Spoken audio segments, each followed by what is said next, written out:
কৃষ্ণ কৃষ্ণ হরে হরে, হরে রাম রাম রাম হরে হরে, হরে কৃষ্ণ কৃষ্ণ কৃষ্ণ হরে হরে, হরে রাম রাম রাম হরে হরে, হরে কৃষ্ণ কৃষ্ণ কৃষ্ণ হরে হরে, হরে রাম রাম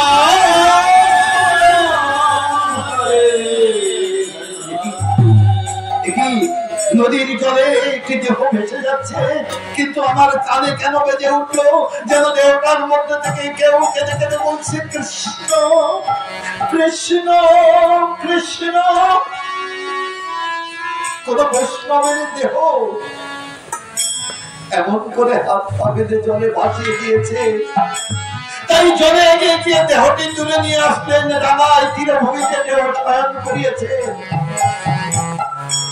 ভিতর থেকে ভেসে আসছে নাম কৃষ্ণ কৃষ্ণ। কর্ণমূলের নাম দিলেন আমার অদ্বৈত গোসাই, চেতনা ফিরে পেল। হারেস, কে তুমি? আমি হারেস, হবিউল্লাহ নদীর সন্তান। না না, তুমি হারেস হতে পারো না, যাদের হৃদয়ে সর্বদা কৃষ্ণ নামের স্ফুরণ ঘটে। জীবন পরিচয় জীব নিত্য কৃষ্ণ দাস, তুমি হরির দাস, তাই আজ থেকে তোমার নাম দিলাম হরিদাস।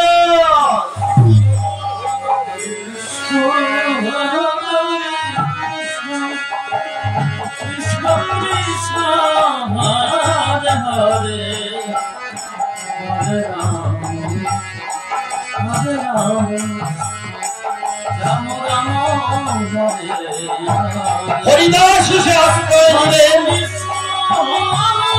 কৃষ্ণ কৃষ্ণ কৃষ্ণ হরে হরে, হরে রাম হরে রাম, রাম রাম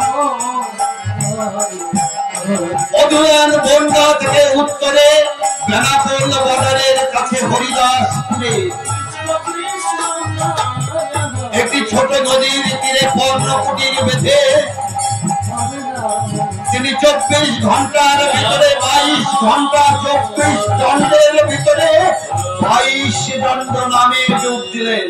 হরে কৃষ্ণ কৃষ্ণ কৃষ্ণ হরে হরে, হরে রাম রাম রাম হরে হরে, হরে কৃষ্ণ কৃষ্ণ কৃষ্ণ হরে হরে, হরে রাম রাম রাম হরে হরে।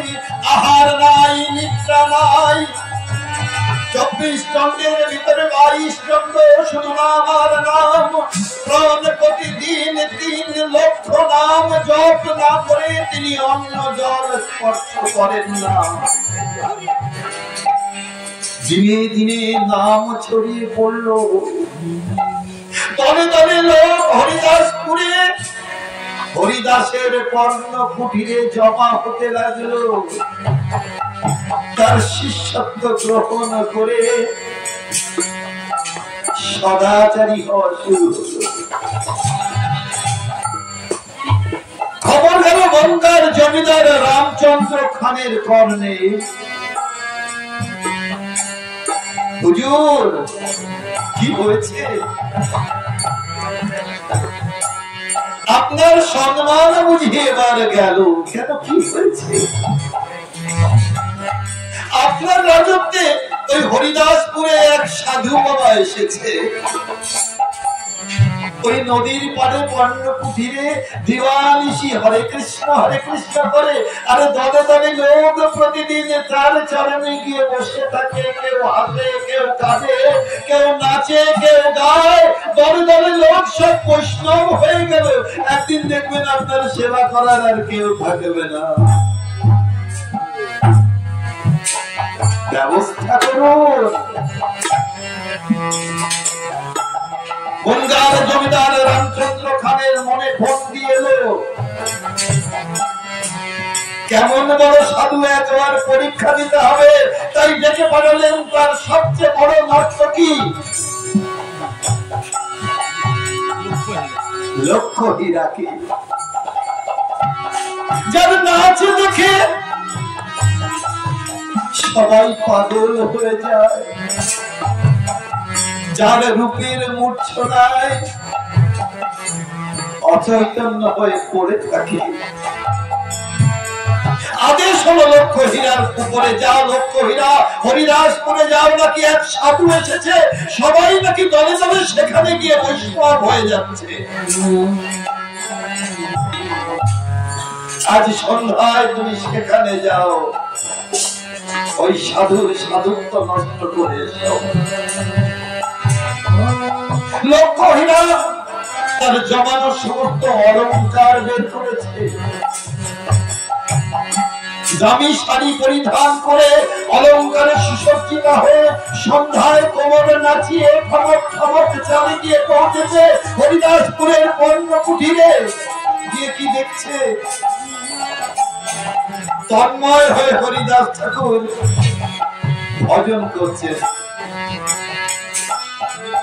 হরে কৃষ্ণ হরে কৃষ্ণ কৃষ্ণ কৃষ্ণ হরে হরে, হরে রাম হরে রাম রাম রাম হরে হরে।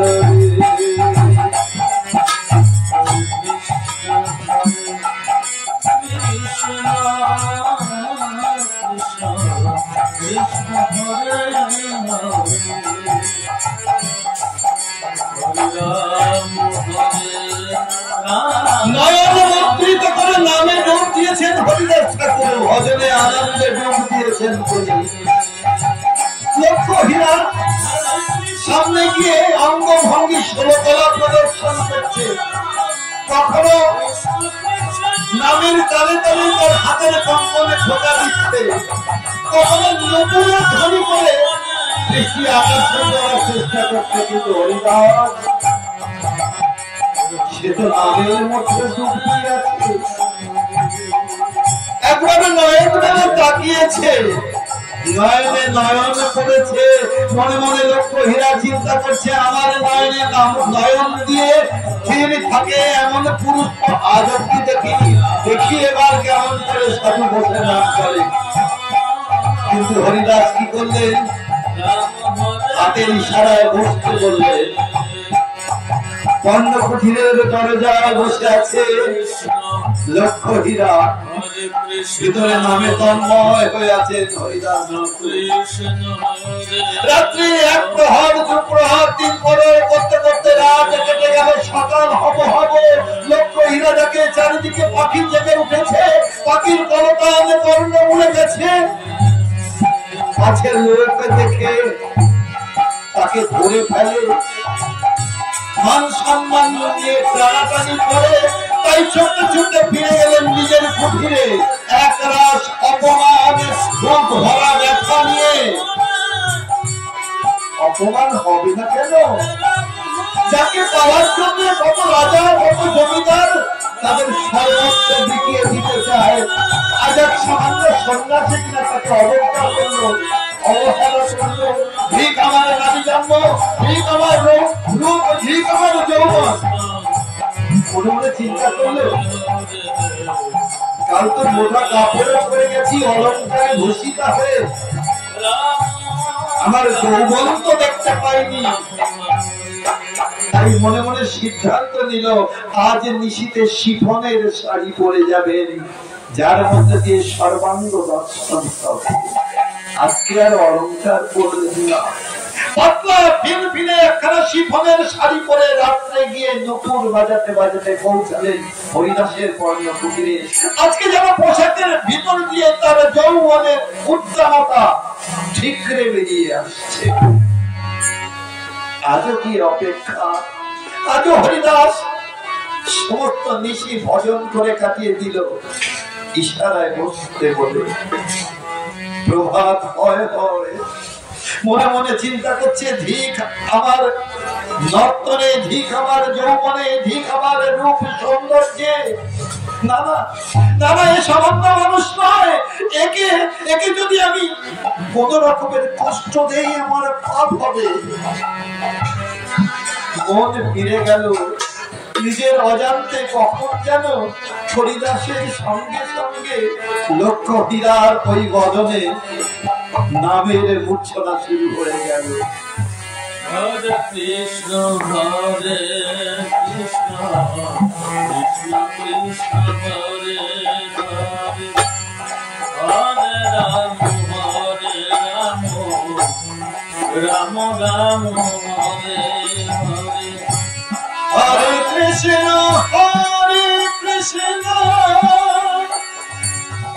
কৃষ্ণ কৃষ্ণ হরে হরে হরে রাম রাম রাম হরে হরে হরে কৃষ্ণ কৃষ্ণ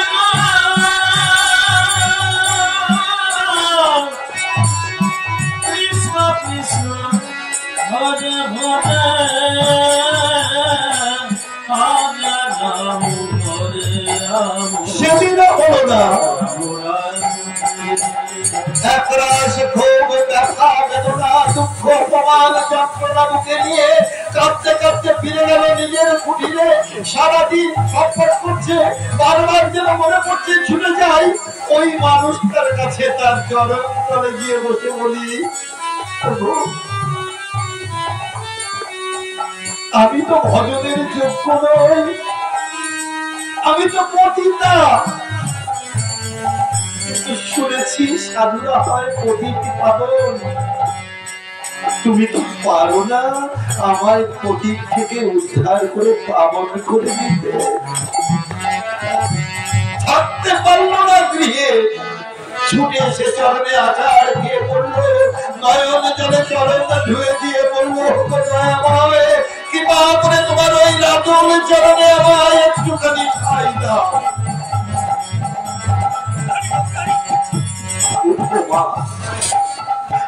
নদীতে স্নান করে এসো, আমি তোমায় দীক্ষা দেব। আমার হরিদাসপুরের লীলা স্নান করে এলো, লক্ষ হীরা মস্তক মণ্ডিত করে। এই কুঞ্চিত কেশরাশি, এই অলকাবলী যা দেখে মানুষের মন লুপ্ত হয়, দরকার নেই আমার এই বেশ। তাই মাথার চুল সব ফেলে দিলেন নেড়া হলে, বড় জোরে নত চালু হয়েছে বসলেন হরিদাস ঠাকুরের শ্রীপাদ পদ্মে।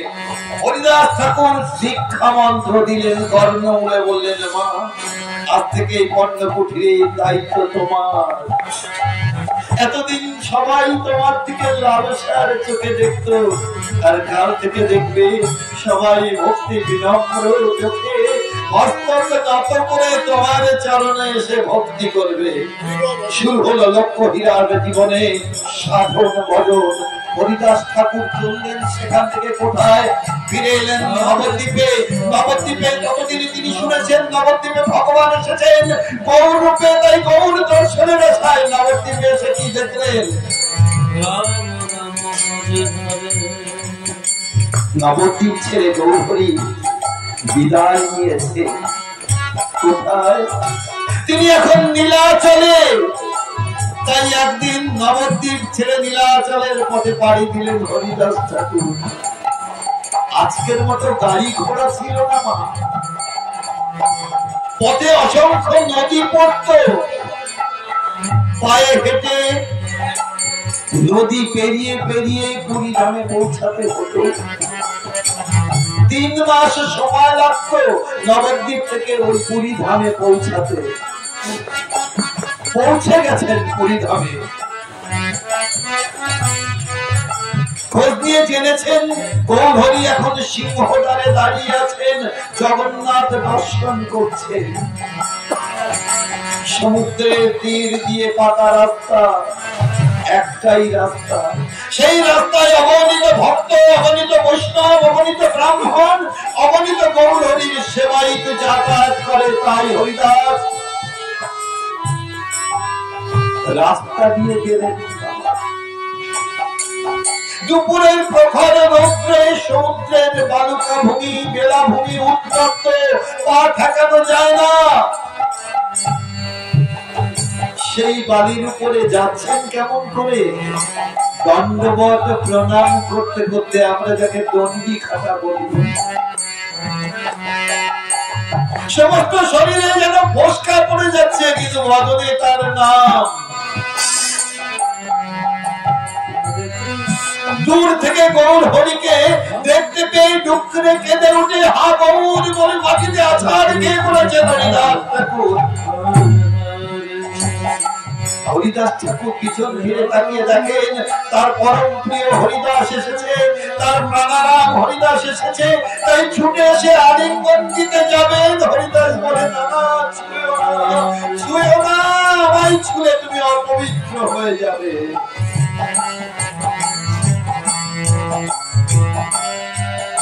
আর আমরা সুযোগ খুঁজি কি আলিঙ্গন দেওয়ার না?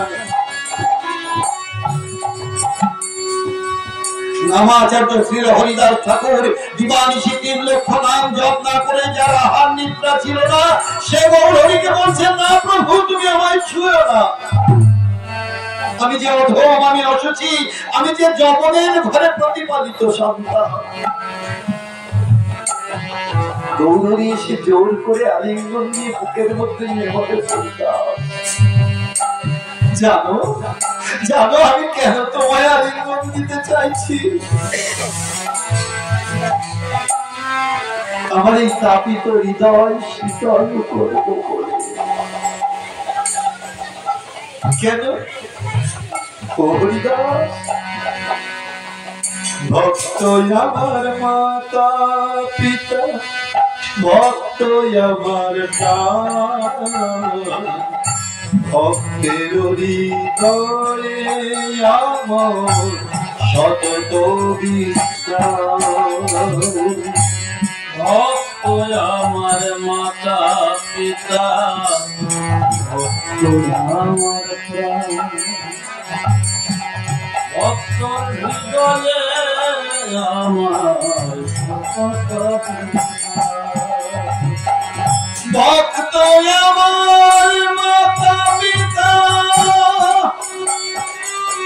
ভক্ত আমার প্রাণ, ভক্তের হৃদয়ে আমার সতত বিশ্বাস। গোসাইদের মালা দিয়ে বরণ করো, আসন দাও।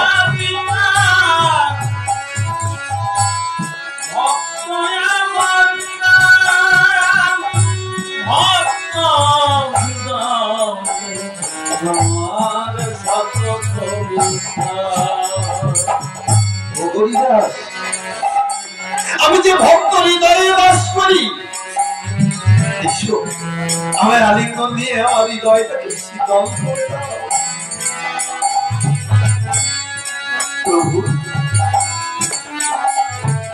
আমি এই রাজপথে কোনোদিন উঠবো না প্রভু, ঠিক আছে, তোমার যেমন ইচ্ছা তাই হবে।